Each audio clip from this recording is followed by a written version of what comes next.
देखो main provisions of consumer protection act, देखो main provisions क्या है, लॉज जो बने हुए हैं। Meaning of consumer, what is the meaning of consumer, who is consumer, consumer कौन है, जो कंज्यूम करता है गुड्स एंड सर्विसेज को। देखो under the consumer protection act a consumer is defined as about goods, about services, मतलब अलग अलग डेफिनेशन है अबाउट गुड्स में और अबाउट सर्विसेज में। पेमेंट सिस्टम, देखो any person who buys any goods for a consideration which has been paid or promise or partly paid and partly promise or partly, देखो under any system of deferred payment, मतलब कहने का क्या है, या तो वो गुड्स खरीद ले या पार्टली पेमेंट करे। खरीद तो लिया सारी चीजों में, लेकिन पार्टली पेमेंट का भी सिस्टम होता है। जैसे मान लो इंस्टॉलमेंट पे खरीद लिया, ठीक है, किस्तों पे ले ली कोई चीज, तो ये क्या होता है, मतलब या तो खरीद लिया या फिर पार्टली पेमेंट कर दी या फिर किस्तों में ले ली, पूरा का पूरा ही डेफर्ड पेमेंट है, फ्यूचर में पेमेंट करे। तो ये पेमेंट सिस्टम होता है इसमें गुड्स के केस में। About services any person who hire or avail of any service for a consideration which has been paid or promise or partly paid and partly promise or under any system of deferred payment, कोई भी system हो सकता है deferred payment का, future payment किस हिसाब से कर रहे हैं, ठीक है। मान लो जिस तरह कई लोग बजाज फाइनेंस से भी करवा देते हैं कार्ड, कई कुछ करवा देते हैं, कई कुछ करवा देते हैं। डेफर्ड पेमेंट के अलग अलग सिस्टम है, कोई क्रेडिट कार्ड से करवा देता है, कोई किस तरह से करवा देता है, समझ आई। अब मान लो मैं टेली सॉल्यूशन से सर्विस ले रहा हूँ, 1 साल का उनका मान लो चार्ज 12,000 रुपये है, तो अब मैं उनको मान लो 1,000 रुपये महीने के क्रेडिट कार्ड से कटवा रहा हूँ, क्या दिक्कत है। मान लो किसी की किस्त जा रही है, इंश्योरेंस प्रीमियम की किस्त जा रही है, तो क्रेडिट कार्ड से जाती है, क्या दिक्कत है, किस्तें जा रही है, किस्तें जमा हो रही है, क्रेडिट कार्ड से कट जाती है, तो डेफर्ड पेमेंट होगी ना। मतलब मैं सर्विसेज ले रहा हूं तो मैं बदले में प्रीमियम दे रहा हूं उनको, क्या दिक्कत है। अब देखो ये पेमेंट सिस्टम था। यूजर, बेनिफिशियरी, बेनिफिशियरी देखो it include any user of such goods when such use is made with the approval of the buyer, buyer की अप्रूवल से तो होएगा यूजर एक्टिव। मान ले मैंने खरीदा कैलकुलेटर, मेरी अप्रूवल से तो कैलकुलेटर यूज हो सकता है। बायर अगर अप्रूवल देगा किसी को यूज करने की तभी यूज कर सकता है बायर, ठीक है। But does not include a person who obtain goods for resale, मतलब रीसेल के लिए जिसने खरीदे वो इंक्लूड नहीं होएगा इसमें। और फॉर एनी कॉमर्शियल पर्पस, कोई भी कॉमर्शियल पर्पस के लिए खरीदे तो वो भी इंक्लूड नहीं होएगा इसके अंदर में। अबाउट गुड्स की बात है ये। देखो it's include any beneficiary services में देखो of service when such service are avail of with the approval of person concern, but does not include a person who avail of such services for any commercial purpose. कोई भी commercial purpose के लिए मतलब services avail की है वो include नहीं होएगी। कॉमर्शियल पर्पस के लिए मान लो मैंने टैली खरीदा है, टैली सॉफ्टवेयर खरीदा है अपने बिजनेस को ऑपरेट करने के लिए, कॉमर्शियल पर्पस था, इंक्लूड नहीं होएगा एक तरह से देखा जाए तो। कंज्यूमर मतलब जो डायरेक्ट फाइनल कंज्यूमर हो गुड्स एंड सर्विसेज का, वो इंक्लूड होगा, समझ आई। कंज्यूमर गुड्स में भी और कंज्यूमर सर्विसेज में भी जो फाइनल कंज्यूमर है गुड्स एंड सर्विसेज का वो इंक्लूड होएगा। अब मान लो मैं क्लास दे रहा हूँ तो वो क्या तुम बेचोगे कहीं पे कोई चीज, नहीं बेचोगे ना। फाइनल कंज्यूमर कौन है, सामने वाला खुद है कंज्यूमर, फाइनल सर्विस का फाइनल कंज्यूमर खुद हो गया। तो ये क्या होएगा, ये आएगा कंज्यूमर प्रोटेक्शन एक्ट के अंदर में। मान लो मैं कैलकुलेटर खरीद के लाया, मैं तो मान लो तुम घर के लिए खरीद के लाए कैलकुलेटर को, तो तुम फाइनल कंज्यूमर होगे ना इस चीज के, तो तुम कंज्यूमर प्रोटेक्शन एक्ट के अंदर में आते हो, तुम केस फाइल कर सकते हो। मान लो कंज्यूमर प्रोटेक्शन एक्ट के अंदर तुमको अधिकार है, डायरेक्ट सेलर को अधिकार है, डायरेक्ट बायर को अधिकार है, मतलब जो डायरेक्ट बाय कर रहे हैं, ठीक है। लेकिन जो बिजनेस है उसके लिए अलग लॉ बनाए गए हैं, कॉन्ट्रैक्ट एक्ट है और सब चीजें है, सेल्स ऑफ गुड्स एक्ट है, बहुत सारी चीजें बनाई गई है। ये कस्टमर के लिए बनाया गया, स्पेशली कस्टमर मतलब फाइनल कस्टमर के लिए ये एक्ट बनाया गया, ठीक है। कॉमर्शियल पर्पस देखो when a person use goods or avail services exactly for the purpose of earning livelihood by meaning of self employment, such purpose is not considered as commercial purpose and thus the same person will be consumer, मतलब नहीं माना जाएगा ना ये। अब इसके आगे देखो, for example A doctor who is a CT scan expert buys a CT scan for the purpose of earning his livelihood is a consumer, देखो लिविंग के लिए किया, देखो इसके अंदर में क्या बोल रहा है, माना जाएगा। When a person use goods or services exclusively for purpose of earning living by means of self employment, such purpose is not considered as commercial purpose। अच्छा, मतलब खुद की लिविंगहुड के लिए कोई काम करे, मतलब लिविंगहुड के लिए, खुद का जीवन चलाने के लिए, तो फिर एक किस्म से ये देखा जाए तो ये माना जा सकता है। जैसे सिटी स्कैन मशीन लेके आया है ये, ठीक है। इसके बाद में हु कैन फाइल कंप्लेंट, कौन कौन बंदा कंप्लेंट फाइल कर सकता है under this act. A complaint can be file by following, मतलब इसमें समझाया लिविंगहुड के लिए कोई चीज करी जाए, मतलब जीवन चलाने के लिए कोई चीज करी जा रही है तो वो इंक्लूड हो जाएगी, वो इंक्लूड हो जाएगी एज ए कंज्यूमर, ठीक है। अब रीसेल पर्पज के लिए करी है मान लो, तो फिर वो नहीं आएगा, सीधी सी बात है, वो कंप्लेंट नहीं कर सकता, ठीक है। तो ये बात है। अभी देखो हु कैन फाइल कंप्लेंट, मैं आ जाऊंगा इसके अंदर में, क्योंकि मैंने मान लो लिविंगहुड के लिए खरीदा है ये, ठीक है। तो मान लो मैंने एसी खरीदा है, लिविंगहुड के लिए खरीदा, तो मैं आ सकता हूँ इसके अंदर में, मैं भी केस फाइल कर सकता हूँ, ठीक है, एज ए कंज्यूमर। देखो who can file complaint, a consumer can file complaint, A registered consumer association, consumer association मतलब एक कंज्यूमर्स का ग्रुप्स, जैसा सोसाइटी नहीं होती कंज्यूमर कोऑपरेटिव सोसाइटी, वो भी केस फाइल कर सकते हैं। One or more consumer where many consumer have the same interest, same interest हो जहाँ पे कंज्यूमर्स का, one or more consumer. Central government or any state government भी केस फाइल कर सकती है, ठीक है। तो ये सब लोग केस फाइल कर सकते हैं कंज्यूमर प्रोटेक्शन एक्ट के अंदर में। In case consumer is minor, his parent और लीगली गार्जियन, मतलब अगर मान लो 18 से कम है किसी कंज्यूमर की एज, तो उसके पेरेंट्स केस फाइल कर सकते हैं on the behalf of the consumer. देखो in case death of a consumer his legal heirs or legal representative case कर सकते हैं फाइल कंज्यूमर प्रोटेक्शन एक्ट के अंदर में, ठीक है। Against whom can the complaint file, किसके अगेंस्ट फाइल हो सकती है, फॉर डिफेक्टिव गुड्स। देखो फॉर डिफेक्टिव गुड्स के केस में सेलर के खिलाफ और मैन्युफैक्चरर के खिलाफ, ठीक है। अच्छा, meaning of defective goods, defective goods का मतलब क्या है, it refers to quantity, quality, potentiality or purity of the goods which are not in accordance with the contract, मतलब कॉन्ट्रैक्ट के अकॉर्डिंग नहीं थी उस गुड्स की क्वालिटी, तो आप केस फाइल कर सकते हो। For deficiency of service, service provides, देखो प्रोवाइडर्स, देखो meaning of deficiency of service मतलब जो सर्विस में इंक्लूड था ना वो नहीं दिया गया। देखो it means any imperfection, shortcoming और इनएडिक्वेसी इन द क्वालिटी। अच्छा, nature and manner of performance of service, मतलब उतनी बढ़िया चीज नहीं दी गई जो देनी चाहिए थी, तो आप केस फाइल करने का पूरा अधिकार रखते हो कंज्यूमर प्रोटेक्शन एक्ट के अंदर में। अच्छा, इसके बाद में क्या है, remedies available to consumer, consumer को क्या क्या रेमेडी अवेलेबल है, रेमेडीज क्या क्या अवेलेबल है, रेमेडीज क्या होती है, मतलब सुख सुविधाएं क्या उपलब्ध है, रेमेडीज क्या फायदे उपलब्ध हैं। देखो if the consumer court is satisfied about the genuineness of the complaint, ठीक है, it can issue the following, देखो डायरेक्शन टू अपोजिट पार्टी, मतलब रिमूवल ऑफ डिफेक्ट, मतलब क्या क्या मिलेगा, मतलब अगर मान लो कोर्ट मान जाता है कि भाई सामने वाले की गलती है दुकानदार की, तो कंज्यूमर को क्या क्या फायदे मिलेंगे, कहने का ये मतलब है। Removal of defect, court order दे सकता है कि रिमूवल ऑफ डिफेक्ट, मान लो कोई प्रोडक्ट में कमी पेशी है तो उसको दूर करके दो भाई अगले को, ठीक है। नया प्रोडक्ट अवेलेबल करवाओ, मान लो तुम्हारा फ्रिज खराब निकल आया, ठीक है, तुम्हारे फ्रिज के स्क्रैचेस लगे हुए थे, अगले ने बदल के नहीं दिया, तुमने केस कर दिया कंज्यूमर कोर्ट में, तो कोर्ट ऑर्डर दे सकता है कि इसके प्रोडक्ट को बदल के दिया जाए, ठीक है। Replacement of goods, replacement of defect, defect का मतलब जो खराबी है ना उसमें वो दूर करी जाए, मान लो कोई छोटा मोटा पॉइंट खराब है उसका, है ना, तो वो ठीक करके दो, तार खराब थी उसकी मान लो, तो वो तार बदल के दो भाई, डिफेक्ट को दूर करके दो ना। इसके बाद रिप्लेसमेंट ऑफ गुड्स, गुड्स को भी रिप्लेसमेंट के लिए ऑर्डर दे सकता है कोर्ट, अगर कोर्ट राजी हो तो उस चीज के लिए।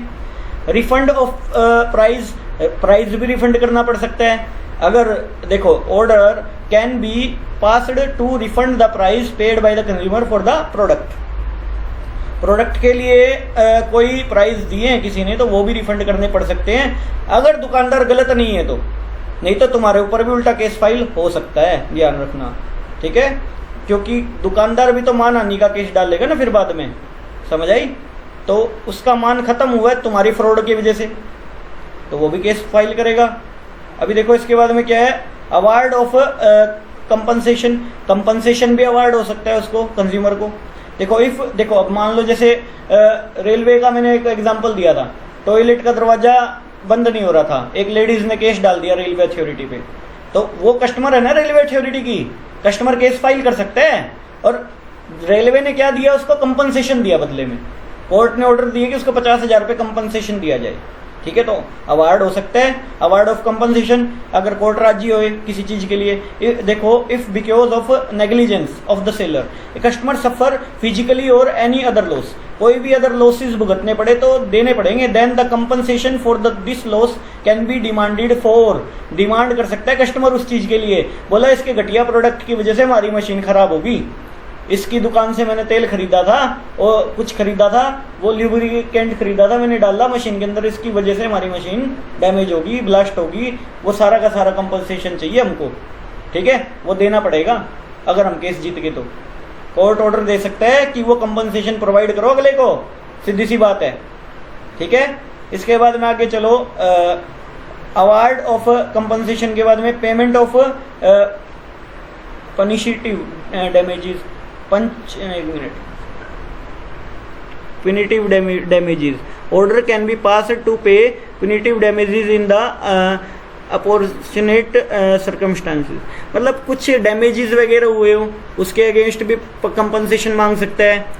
इसके बाद में क्या है, अनफेयर ट्रेड एंड प्रैक्टिसेस कोई की है, देखो इसके अंदर में क्या होगा, if A complaint is file against unfair trade and practices then under the act that practices can be banned with the immediate effect, बोलेगा भाई दुकानदार आगे से बंद करो इस मतलब अनफेयर प्रैक्टिसेस को, जो आप धोखाधड़ी कर रहे हो ना लोगों के साथ में, वो बंद करना पड़ेगा आपको। एज ए दुकानदार आपको ऑर्डर मिल सकता है, आपको फाइन भी भरना पड़ेगा, क्या पता आपको जेल भी हो, ठीक है, दोनों चीजें हो सकती है। इम्प्रिजमेंट इंक्लूड हो सकती है, देखा जाएगा किस लेवल का आपने अनफेयर ट्रेड एंड प्रैक्टिसेस किया है, छोटा मोटा किया है तो आपको कह देंगे बंद करो भाई, थोड़ा बहुत फाइन है, बात खत्म। और बड़े लेवल का फ्रॉड अगर किया पाया गया तो आपकी दुकान तो बंद होगी होगी, साथ में जेल भी होगी, ठीक है। इसके बाद में आगे चलो, stopping the sale of hazardous goods, hazardous goods होते हैं डेंजरस गुड्स, मान लो तेजाब है, जैसे तेजाब का क्या करते थे लोग पहले, चलता था सिस्टम, मतलब तेजाब फेंक देते थे किसी के भी मुंह पे, है ना, तो डेंजरस गुड्स की सेल बंद करवाई गई, कोर्ट ने ही ऑर्डर दिए थे, लोगों ने प्रोटेस्ट किया, एक वो फिल्म भी आई हुई है इसके ऊपर, जो वो, हाँ क्या नाम है उसका, हाँ, तो मतलब हैजार्डियस गुड्स को भी बंद करवाना जरूरी है, सही है, समाज के लिए जरूरी है, तो वो बंद करवा सकता है, कोर्ट ऑर्डर दे सकता है कंज्यूमर कोर्ट कि बंद करो इसको, ठीक है। Withdrawal of hazardous goods from the market, कह रहा है जितने भी आपने सेलरों को बेचे हैं ना गुड्स, वो वापस लो सारे मार्केट से, समझ आ रही है। जैसे J7 फोन है, सुना है J7, सैमसंग J7 आते थे, उसकी बैटरी ब्लास्ट होती थी, ठीक है, उसकी बैटरी ब्लास्ट होने लगी, कंपनी ने सारे फोन वापस ले लिए मार्केट से, पुराने भी खरीदे कंपनी ने मार्केट से। अब J7 फोन बहुत ही कम लोगों के हाथ में देखा जाता है ना, उसकी बैटरी ब्लास्ट होने के बहुत केसेस आए थे पीछे, ठीक है, तो इस वजह से वो वापस लिए गए, डेंजरस गुड्स हो गए ना वो एक तरह से, मतलब जो लोगों को नुकसान पहुंचा सकते थे, ठीक है। Stop the manufacturing of hazardous goods, मतलब मैन्युफैक्चरिंग स्टॉप करवाने का ऑर्डर भी दे सकती है गवर्नमेंट, जो गवर्नमेंट बोल रहा हूँ कंज्यूमर कोर्ट। देखो contribution to consumer welfare fund, consumer welfare fund के अंदर में भी कंट्रीब्यूट करवा सकती है। देखो order can be pass to pay any amount not less than 5% of the value of defective goods or deficient services to be, देखो to be credited to the consumer welfare fund or any other organization or person to be utilize in the prescribe manner. इसके बाद में आगे देखो issue corrective advertisement, मतलब कहने क्या है, कई बार क्या हो लोग एडवर्टीजमेंट बढ़ा चढ़ा के लिखते हैं सारी चीज़, ठीक है, कंज्यूमर ने केस फाइल कर दिया कि भाई इसके प्रोडक्ट में इतनी चीज़ तो है नहीं, लेकिन ये बढ़ा चढ़ा के लिख रहा है इस चीज़ को, तो आप केस फाइल कर सकते हो और कोर्ट आपको बोल सकता है कंज्यूमर कोर्ट की भैया इसको एडवर्टीजमेंट को ठीक करो, ठीक है, मिसलीडिंग है ये एडवर्टीजमेंट, मतलब लोगों को गुमराह कर रही है ये एडवर्टीजमेंट, सही है। पेमेंट ऑफ एडुकेट कॉस्ट, देखो कोई भी अगर कॉस्ट चुकानी पड़ी है विक्टिम को तो वो आपको देनी पड़ेगी, कोर्ट ये भी ऑर्डर दे सकता है। तो ये 12 रेमेडीज कस्टमर को मिलती है, कंज्यूमर को मिलती है रिगार्डिंग द कंप्लेंट। ठीक है। कंज्यूमर राइट्स, कंज्यूमर के अधिकार क्या है? राइट ऑफ सेफ्टी, मतलब सेफ रहने का अधिकार है कंज्यूमर को। A consumer has the right of safety against such goods and services which are hazardous to his life और हेल्थ और लाइफ के लिए जो खतरनाक चीजें हैं उसको उससे दूर रहने का अधिकार है, ठीक है। For example electrical appliances which are manufacture with देखो substandards material might cause serious injuries, the consumer have the right to safety against the loss cause by such product, मतलब सेफ रहने का अधिकार है। राइट टू इंफॉर्मेशन, इन्फॉर्म्ड मतलब information पाने का अधिकार है कस्टमर को। कस्टमर पूछ सकता है प्रोडक्ट के बारे में कि क्या प्रोडक्ट है, दुकानदार को जानकारी देनी पड़ेगी उस प्रोडक्ट की। दुकानदार मना करता है जानकारी देने के लिए तो आप केस फाइल कर सकते हैं कंज्यूमर कोर्ट में। अगला तो जाते ही बताता है कि लेना है तो ले ले भैया, यही है जो है, ठीक है, कहते हैं कई दुकानदार, लेकिन आप कोर्ट में केस फाइल कर सकते हो। आपको अधिकार है एज ए कंज्यूमर कि आप इंफॉर्मेशन ले सकते हो, ठीक है। आगे चलो, राइट टू चूज करने का अधिकार है। मान लो कई गुड्स एंड सर्विसेज है, उसमें से आप एक चीज सेलेक्ट करने का अधिकार रखते हो। कोई भी चीज आप अपने हिसाब से सेलेक्ट करोगे ना, दुकानदार आपको रोक थोड़ी सकता है, ये चूज मत कर, आपको न्यू थोड़ी कहेगा यही खरीदनी पड़ेगी तेरे को तो भाई। राइट टू हियर्ड, सुनने का अधिकार है। A consumer has right to file a complaint and be heard in case of dissatisfaction with a goods और सर्विसेज। इसके अंदर में देखो many large organisation have set up their own consumer services grievances cell. Many consumer भाई अपनी grievances सुलझवाने का right to sick redressal. अगर मान लो रिड्रेसल मतलब कहने का क्या है, अपनी प्रॉब्लम्स को रिड्रेस करवाने का अधिकार है, कोर्ट में केस फाइल करने का अधिकार है ना। अपने रिलीफ के लिए केस फाइल कर सकता है सामने वाला, ठीक है। मान लो उसको प्रोडक्ट डिफेक्टिव मिला, मतलब अडल्ट्रेशन हुई थी, उसने कोई लॉस सफर कर लिया उसके कारण, है ना।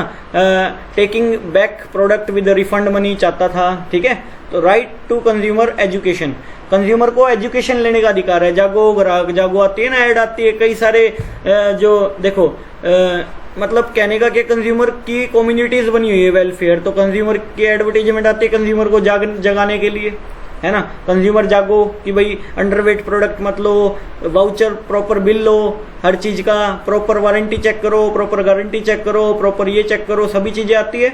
अंडरवेट गुड्स मत लो, अगर मिक्सिंग हो रही हो तो प्रॉपर कंप्लेंट करो। कस्टमर जर्नली करते नहीं ना, चक्कर ये है, बोला छोड़ ना अगली बार नहीं खरीदेंगे यहाँ से। तो कम से कम सामने वाले को बताओ तो सही, तभी तो पता चलेगा, तभी तो गलत चीजें ठीक होएगी, समझ आई। तो ये बात है। अच्छा, कंज्यूमर रिस्पॉन्सिबिलिटी, कंज्यूमर की जिम्मेदारी क्या है? Be aware about all similar products, aware रहे सिमिलर प्रोडक्ट के लिए। Be aware about the various goods and services available in the market so that a wide choice can be made, मतलब जो choice मिल सके ताकि उसको पता होना चाहिए सिमिलर गुड्स कौन सा नहीं है। Focus on only standardise product, standardise product जो अच्छी क्वालिटी के प्रोडक्ट हैं, देखो always try to buy standardise product as they provide quality assurance, जो क्वालिटी एश्योरेंस देते हैं। कस्टमर की जिम्मेदारी बनती है कि ये चीज़ों को फॉलो करे। और क्या जिम्मेदारी, मतलब जैसे ISI मार्क है वो लगा होना चाहिए उसके अंदर में, स्टैंडर्डाइज होता है ना ट्रेडमार्क एक्ट में। FPO लगा हो, मतलब ये भी मार्क है। जैसे हॉलमार्क होता है गोल्ड वगैरह और ये धातुओं के ऊपर होता है ना। तो इस तरह से लगी हुई चीज़ों का ही सामान खरीदें, ठीक है। स्टैंडर्डाइज प्रोडक्ट ही खरीदें, कस्टमर की जिम्मेदारी बनती है, ठीक है। Learn about the associated risk, देखो the consumer should learn about the risk associated with the product. मान लो अब कोई दारू पी रहा है, उसको पता होना चाहिए क्या रिस्क है इस चीज़ का, सही है। मान लो कोई सिगरेट पी रहा है, कोई तम्बाकू रिलेटेड कुछ भी चीज़ खा रहा है, कोई शिखर खा रहा है, कोई पान मसाला खा रहा है, कोई गुटखा खा रहा है, उसको पता होना चाहिए उस प्रोडक्ट के बारे में जानकारी हो। रिस्पॉन्सिबिलिटी उसी की होगी ना फिर कल को। रीड लेबल केयरफुली, जो प्रोडक्ट खरीद रहे हैं उसका लेबल केयरफुली रीड करे, ठीक है। इसके बाद में देखो, इसके बाद में क्या है, असिस्ट यूर सेल्फ। असिस्ट का मतलब होता है अपने आप को असिस्ट करना। देखो the consumer should assist himself herself to get a fair deal, fair deal मिले। Be honest in your dealing, honest रहो अपनी डीलिंग में। देखो इसके अंदर consumer should be honest his or her dealing.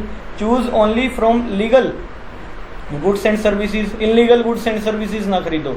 अब कई लोग क्या ड्रग्स खरीदते हैं इनलीगली तरीके से, तो भाई अब ये थोड़ी तो कंज्यूमर कोर्ट में चले जाओगे उसके ड्रग्स वाले के खिलाफ, तुम खुद गलत हो वहाँ पे, तुम खुद जिम्मेदार नहीं हो इंसान, तुमको पता नहीं क्या खरीदना चाहिए क्या नहीं खरीदना चाहिए, है ना।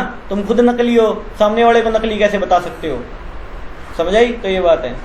अभी इसके बाद में discourage unconscionable practices like black marketing और ये सब चीज़ों के खिलाफ आवाज़ उठानी चाहिए कस्टमर को। Do not forgot to get cash memo, cash memo लो, जब भी आप कैश दे रहे हो कैश मेमो जरूर लो। देखो ask for a cash memo on every purchase, हर परचेज पे आप कैश मेमो लो साथ में। Cash memo would serve as a proof of the purchase made, मतलब उसका एक प्रूफ होगा कि आपने परचेज करी थी, इस दुकान से करी थी, तो आप केस फाइल करने का अधिकार रखते हो फिर कल को, नहीं तो नहीं रखते कोई भी अधिकार। Always file complaint for genius grievances, कोई भी जीनियस ग्रेवियंसेस है देखो फाइल कंप्लेंट फाइल करो उसके खिलाफ, चुप मत बैठो, मतलब आपकी जिम्मेदारी बनती है। आप अवॉइड कर देते हो, इसके कारण वो दुकानदार फायदा उठा जाता है उस चीज़ का, लोग अवॉइड कर देते हैं उस चीज़ को, दुकानदार फायदा उठा जाता है। मैं 1 मिनट में धमकी दे देता हूँ केस की, सामने वाला पहली बार में ही मान जाता है, केस करने की जरूरत ही नहीं पड़ती, ठीक है। कोई फालतू बकवासबाजी करता है 1 मिनट में धमकी दे देता हूँ मैं, और कर भी देता हूँ मैं केस, 1-2 के खिलाफ किया भी हुआ है, ठीक है। मतलब कहने का क्या है, अगर कस्टमर समझदार है, कस्टमर को लो का पता है, कस्टमर कहीं भी नहीं झुकेगा, समझ आई। ये लो कस्टमर के लिए तो बनाया हुआ है। अब मान लो कस्टमर के साथ कुछ नाइंसाफी होती, कस्टमर बिल लो प्रॉपर, जो भी कस्टमर है वो बिल ले प्रॉपर, ताकि प्रूफ तो हो भाई मैंने इससे खरीदा है, मना ना कर पाए सामने वाला, हाँ इससे कोई चीज़ खरीदी थी, सही है। देखो फॉर्म कंज्यूमर सोसाइटीज़, बहुत सारी कंज्यूमर सोसाइटीज़ बनाई गई है, कई सारे कंज्यूमर्स मिलके सोसाइटी बनाते हैं। देखो the consumers should form consumer society, एक सोसाइटी बनाओ, ठीक है। This society would play an active role in the educating consumers and safeguarding their interest, उनके सेफ इंटरेस्ट को सेफ गार्ड करती रहे, ठीक है। अच्छा रिस्पेक्ट ऑफ देखो रिस्पेक्ट ऑफ एनवायरनमेंट, एनवायरनमेंट की रिस्पेक्ट करो। The consumer should respect the environment, they should avoid wastage वगैरह को, पोल्यूशन वगैरह को अवॉइड करें। इसके बाद में आगे चलो, redressal legal machinery under the consumer protection act 2019। देखो 3 tiers judicial machinery under the consumer protection act, 3 level पे क्या है जुडिशियल मशीनरी बनाई गई है। सबसे पहले है डिस्ट्रिक्ट लेवल जुडिशियल मशीनरी में, डिस्ट्रिक्ट लेवल कोर्ट होता है, जो कंज्यूमर फोरम होता है, जो district commission, dispute redressal commission, district commission भी बोल सकते हो आप इसको। The main feature of its are as under establishing authority. देखो एस्टेब्लिशिंग अथॉरिटी में क्या आएगा, the state government shall set up 1 or more district consumer dispute redressal commission known as district commission in each district. District के हिसाब से वो कितना बड़ा डिस्ट्रिक्ट है, तो उस अगर मान लो बड़ा डिस्ट्रिक्ट है तो 2 भी खोल दे, क्या पता कंज्यूमर फोरम, है ना। एक छोटा डिस्ट्रिक्ट है तो क्या, जैसे 80 छोटा डिस्ट्रिक्ट है तो यहाँ पे एक कंज्यूमर फोरम खोल दिया मान लो, ठीक है। हिसार है मान लो बड़ा डिस्ट्रिक्ट है तो 2 खोल दिए मान लो, एग्जाम्पल दे रहा हूँ मैं, ये जरूरी नहीं कि 2 हो यहाँ पे, ठीक है। कंपोजिशन देखो, ईच डायरेक्ट कमीशन देखो shall consist of a president who is qualified to be a district जज। मतलब उसकी देखो कंपोजिशन किस चीज़ का होगा, मतलब वहाँ पे कौन बैठेगा, मतलब एक क्वालिफाइड बंदा हो, एक president who is qualified to be district जज जितनी क्वालिफिकेशन हो जो वहाँ पे बैठेगा। Not less than 2 and not more than some number of members are as may be prescribed in consultation with the central government। कम से कम 2 मेंबर होने चाहिए डिस्ट्रिक्ट कोर्ट के अंदर में।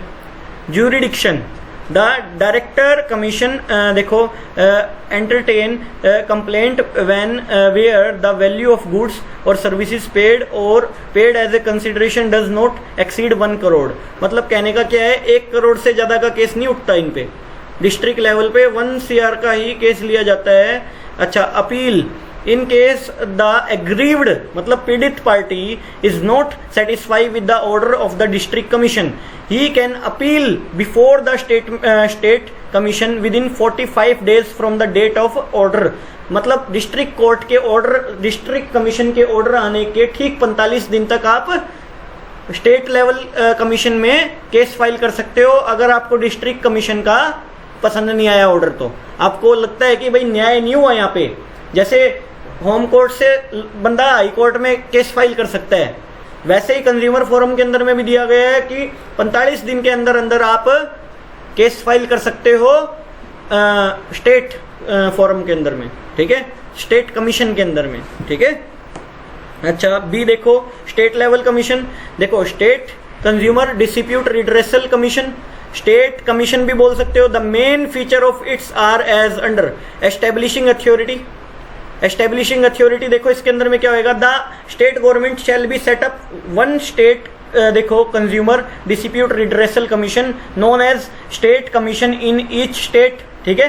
अच्छा कंपोजिशन किसका, देखो इसके अंदर में कितने मेंबर होने जरूरी है, 4 होने जरूरी है इसके अंदर में, 4, और कम से कम एक लेडी मेंबर का होना जरूरी है। देखो एक बार पढ़ के सुना देता हूँ। A president who is qualified to be जज of high court, high court के जज के बराबर उसकी पढ़ाई होनी चाहिए प्रेसिडेंट की, जो वहां का प्रेसिडेंट होंगे। Not less than 4 and not more than such number of member as may be prescribed in consultation with the central government, central government जो डिसाइड करे वो, या फिर 4, उससे ज्यादा ना हो, सही है। इसके बाद में आगे चलो, 4 मेंबर होने चाहिए, ठीक है।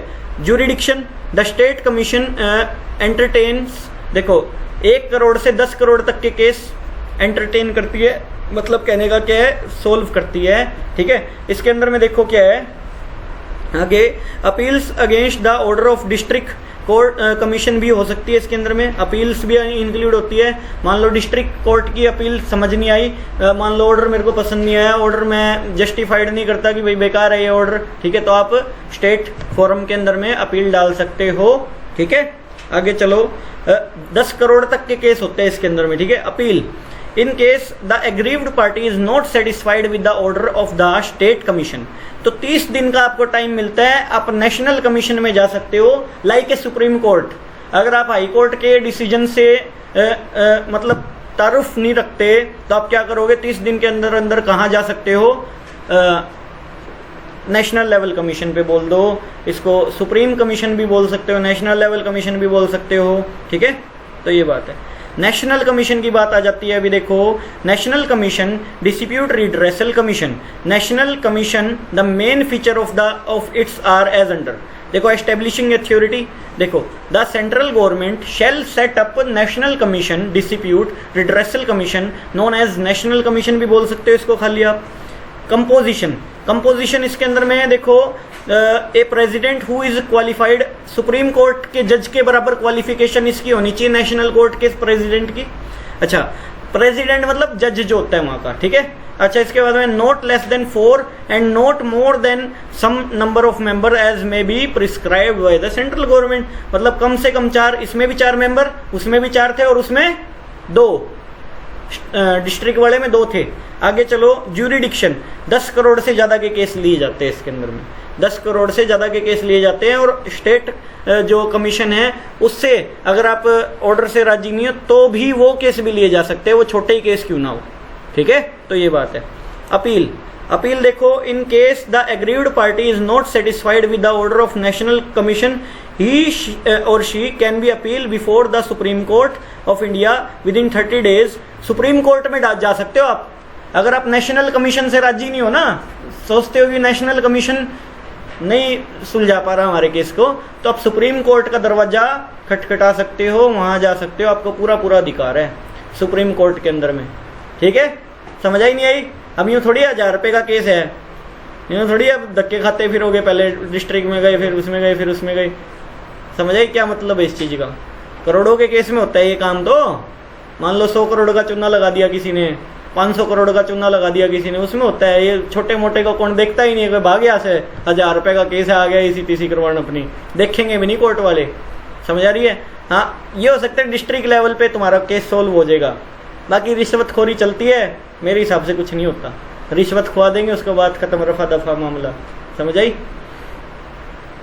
अब आगे देखो, role of consumer organisation and non government organisation, NGOs के क्या रोल हैं? एनजीओज जो ग्राहकों को जगाने का काम करती है, एनजीओज हैं जो ऐड करते हैं, है ना। 500 से भी ज़्यादा कंज्यूमर मतलब नॉन प्रॉफिट ऑर्गेनाइजेशंस हैं हमारे देश के अंदर में जो काम कर रही है, जैसे कंज्यूमर गाइडेंस, देखो guidance society of India Mumbai, citizen action group Mumbai, common cause New Delhi, है ना, consumer action forum Kolkata, consumer action forum Delhi, consumer action forum Chennai, सारे देश में अलग अलग है क्या?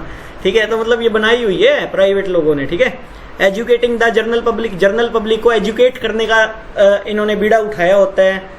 जर्नल मतलब जो ये कंज्यूमर एसोसिएशंस होती है ना, कंज्यूमर कल्याण वाले लोग होते हैं, जो एनजीओज वगैरह होते हैं, जो लोगों को जागरूक करते हैं। ये एड्स वगैरह कौन डलवाते हैं? एनजीओ वाले ही डलवाते हैं।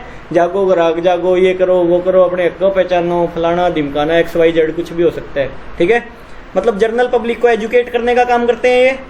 अच्छा, पब्लिशिंग पीरियोडिकली, देखो इसके अंदर this organisation publish periodically and other publication such as brochures, journals and monographs, मतलब अखबार में डलवाते रहते हैं ये वाउचर्स वगैरह लोगों को दिखाने के लिए, भाई हाँ ये चीज़ है, ठीक है।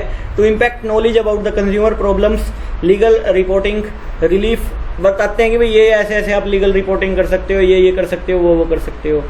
कैरिंग आउट कंपैरेटिव टेस्टिंग मतलब these organisation carry out comparative testing of various consumer product to test relative qualities of competitive brands की क्वालिटी को कंपेयर करके बताते हैं ये, ठीक है। इसके बाद में देखो क्या है, एनकरेज कंज्यूमर को एनकरेज करते हैं ये जो प्रमोटर्स होते हैं, एनजीओज वगैरह होते हैं, ठीक है। देखो these organisation play a significance role to encourage consumer so that they strongly protest and take action against जो भी है unconspicuous exploitative and unfair trade practices. अब मान लो दुकानदार के खिलाफ कौन यार 100 रुपए की चीज है, कौन केस फाइल करेगा? तो ये इनको मोटिवेट करते हैं कि करो। अगर आप मतलब केस फाइल नहीं करोगे तो वो दुकानदार की हरकतें ये बढ़ती जाएगी, नहीं समझ आ रही? तो ये मोटिवेट करने का काम करते हैं एनजीओ वाले, उसके घर पे जाके आते हैं, उसको बताते हैं कि ऐसे ऐसे करो, वैसे वैसे करो, है ना। प्रोवाइडिंग लीगल असिस्टेंस भी प्रोवाइड करते हैं ये। देखो these organisation provide legal assistance to the consumer in the form of legal advice भी प्रोवाइड करते हैं कि ऐसे ऐसे लीगली आप कार्रवाई कर सकते हो, है ना। अच्छा, फाइलिंग कंप्लेंट फॉर कंज्यूमर के लिए ये खुद भी कंप्लेंट फाइल कर देते हैं, ठीक है। लैपटॉप कंप्यूटर लेके बैठते हैं ये, आ जा भाई इसको दिक्कत आ रही है, फाइल कर देते हैं कंप्लेंट, ठीक है। File complaint for journal public, ये जर्नल पब्लिक के बिहाफ पे भी कंप्लेंट फाइल कर देते हैं, है ना। तो ये चैप्टर होता है यहाँ पे समाप्त, बात खत्म।